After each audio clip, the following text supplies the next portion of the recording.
Hey everyone, and welcome to This Explainer.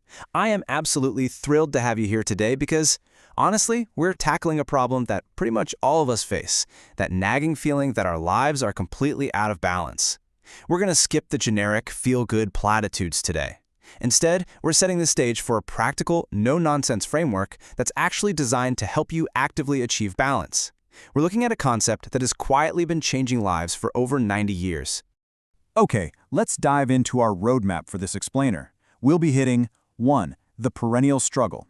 2. Distorted needs and reality. 3. The checkerboard of life.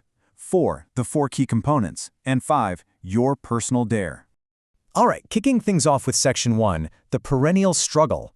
So, if you ever feel this deep psychological tension, a sense of overwhelm, or just a nagging feeling that you aren't quite where you're supposed to be in life, well, you are definitely not alone.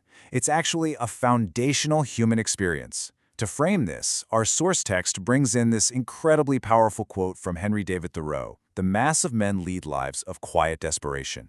I mean, wow, right? That perfectly captures what the author calls the perennial struggle. It's that deep, lifelong tension between who we currently are and who we desperately want to be. It's the constant pull between our desires and our fears, between chaos and order. But why do we actually feel this desperation? The root cause really comes down to unmet and distorted human needs. This struggle isn't some random flaw on your character, it's a direct symptom of fundamental human needs that are either being completely ignored or totally misunderstood. As biological and social organisms, we have basic requirements to thrive. When those get out of alignment, well, that's exactly when that quiet desperation sets in. Moving right along to Section 2, Distorted Needs and Reality. To solve this struggle, we kind of have to look at how our perception of reality gets so warped in the first place. The author lays out some really simple foundational ideas here. First off, we're driven by primal needs, things like physical health, emotional connection, and spiritual growth. But the second point is where the trouble usually starts. Our worldview and our unconscious beliefs distort those needs. The conditioning we pick up from society, from our parents, from past experiences, it completely obscures what is actually real and healthy for us. We end up chasing what we think we should want rather than what we actually need. And when our perception doesn't match up with reality, pain is just the inevitable result. The text highlights two very different, yet equally painful scenarios. On the one hand, you crash into reality. Think of it like walking into a glass door you thought was open, or making poor choices based on unrealistic expectations. On the other hand, reality crashes into you. These are external events out of your control, like a sudden illness or a crazy economic downturn. Our goal here is to stop crashing altogether, and instead learn to actually partner with reality. Now, what's really interesting about this next part is Section 3, the checkerboard of life. We can actually look back to a historical, tried-and-true solution for this very modern-feeling problem. This concept isn't some new, flashy internet life hack. No, it was conceived over 90 years ago, in 1931, by William H. Danforth in his classic book, I Dare You. Danforth created this brilliantly accessible, visual tool for assessing human needs and achieving balance. And it carries real historical weight simply because it has worked for generations of people who are just trying to find their footing. So what exactly is it? Well, the checkerboard of life is a framework that visually divides your life into 4 adjacent, interconnected squares. Each square represents a fundamental category of human needs. The absolutely crucial point here is the geometry. Just like a literal checkerboard, every single square is connected. If one square is empty or neglected, the whole board is thrown off balance. You literally can't function as a whole person if a quarter of your foundation is just missing. Let's start building this thing. Section 4, the 4 key components. We are now going to literally build out this checkerboard so you can see exactly what goes into it. And this brilliantly illustrates how the source categorizes our incredibly complex human needs into 4 distinct, totally manageable buckets: physical, mental, social, and religious or spiritual. Let's break down each one of these so you can start assessing your own board. First up is the physical square. This is all about building the foundation. The source specifically calls out health, sleep, nutrition, posture, and exercise. This is the prerequisite biological base for the rest of your board.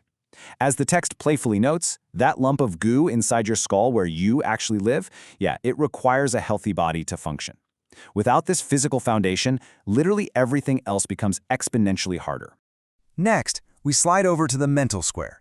This involves engaging the mind through good habits, creativity, reading, and lifelong learning. Think of it as consciously choosing to build your mental agility, rather than, say, falling into the trap of endless doom scrolling on your phone. That continuous mental growth is what prevents stagnation. It's how we continually update our worldview so it matches reality, which, as we learned a minute ago, is what keeps us out of that painful, perennial struggle. The third component is the social square. This one is all about connecting outward.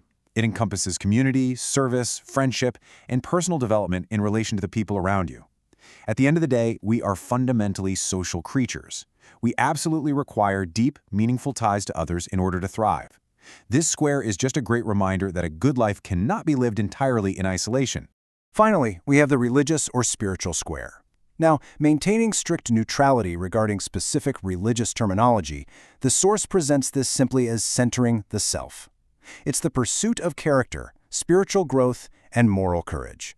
It's about recognizing that you are part of something greater than yourself, whatever that means to you personally, and actively developing the inner strength to act with total integrity. Which brings us to our final section, Section 5, your personal dare. So we've mapped out the theoretical framework, but now it's time for aggressive, practical application. Danforth's concept isn't just some passive observation tool. It is a direct call to action. A personal dare is defined as a structured challenge designed to aggressively balance the 4 interconnected domains of your life. I absolutely love this framing. It takes passive self-improvement and turns it into an exciting, proactive dare. It literally dares you to step up and take control of your own well-being.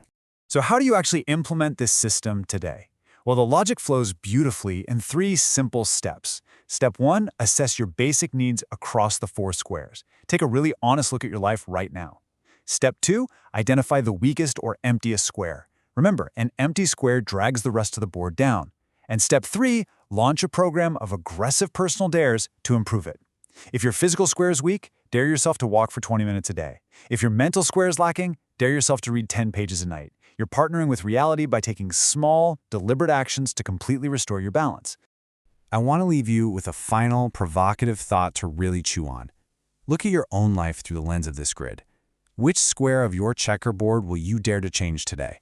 Seriously, don't wait for reality to crash into you. Take the dare, strengthen your weakest square, and start building that balanced foundation right now. Thanks so much for joining me on this explainer, and I'll catch you next time.